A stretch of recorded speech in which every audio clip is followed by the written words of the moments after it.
What's going on, everybody? This is Mike with RetroGameFix.com. We are back once again, continuing the Sega Master System Marathon, which we've been doing for a couple months now. We are on to Captain Silver. Unlike the other reviews and previews that we've done, today is going to be a full playthrough of the game. As you can see, we are in some sort of crazy village. There's green falling pumpkins and some Elton John dressed bears, and there are a couple cats that are straight out of Alice in Wonderland. I just got the shoe power up, which allows me to jump super high.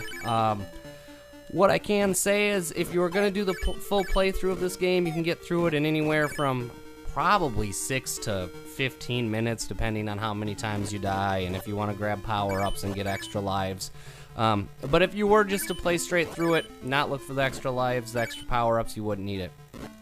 I just grabbed the coffee there. The coffee gives you, much like life, coffee will give you a boost of power, I guess you could say, and you can get hit one time with that without dying. This game is a one-hit kill game. That was a mid-level boss. This Sega Master System game has 4 levels. It is an arcade port. The arcade port had 6 levels, but this is just the 2. So you can see it's actually a fairly easy game. The graphics are average. You know, I'm not going to sit here and say it's this beautiful game, but the other thing you can see is I am now shooting stars out of my sword. You get that when you get the little floating princess fairy items. You start out, get one of those, you shoot 1 star, you get a second one, you can shoot 3 stars.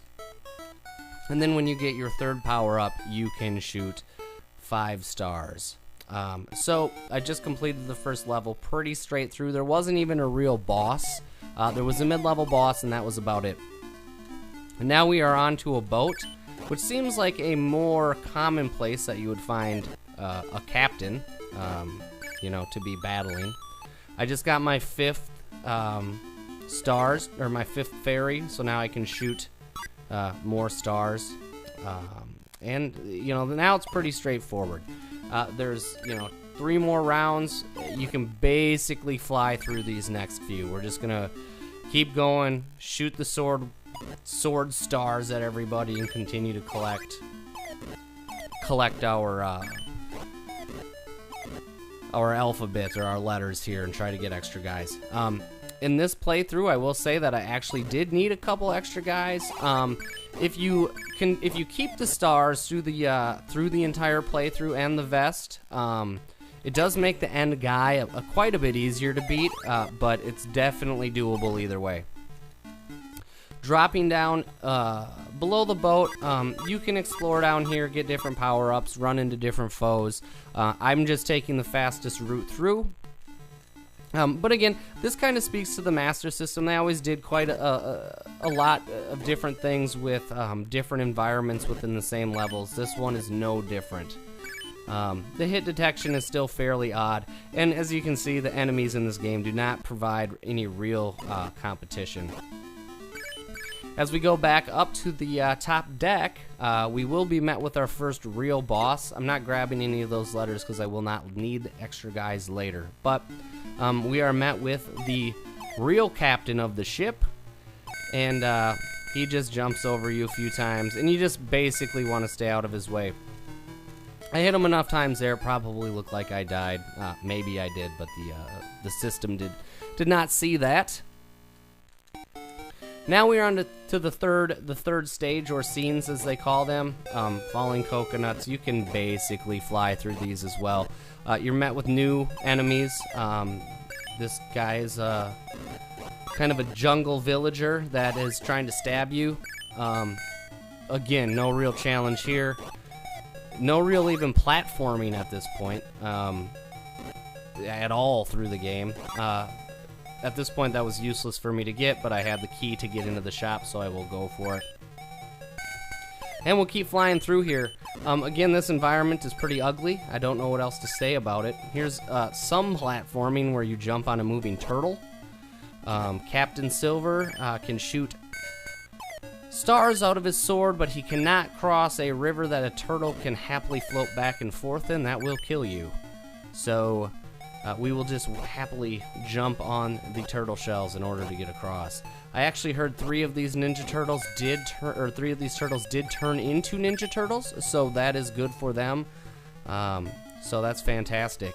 We do our little dance, and now we're on to the fourth stage. In the fourth stage, there's a bit more platforming, and this one can kind of be a pain in the ass. If you mistime it, or the detection of the cloud or molar doesn't quite recognize, you could fall off. I actually think I do that right here. I did play through this, and now I'm just doing a voiceover, so we'll see. But we'll give this a playthrough. Once we get up to the top, and you'll see there's a couple different stages. There's 2 areas to this area as well. There I missed the jump because I was just trying to hurry through it. Not a big deal at this point in the game. If you just, again, you lose your stars, and that's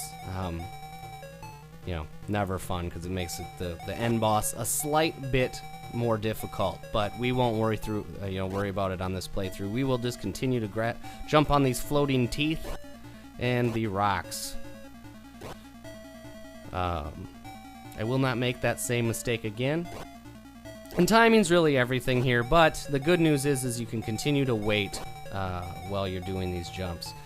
Just before we get to the top, I'd say, the game is actually pretty fun. I enjoyed my time with it. Shouldn't take you long to master it.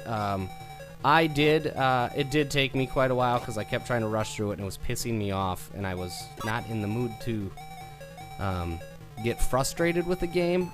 But if you just take your time, this game should not be frustrating for you. My host, Mitch, he made it through in about 6 tries. So then boss is just some captain-looking guy, some skeleton captain guy.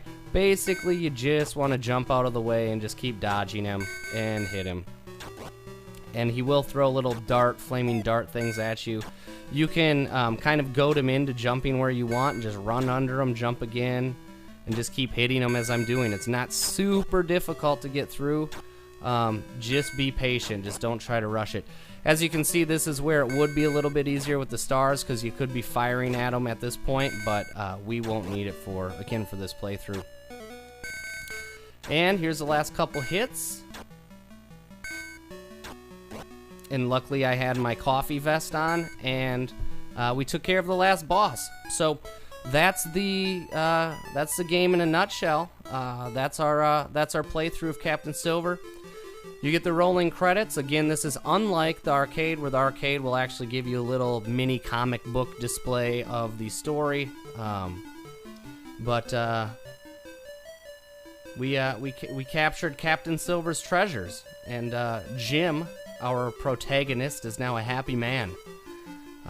So that's the review. I don't know, as far as Sega Master System games go, and really retro games in general, I would really give this one a 4 out of 5. It's fun to play through.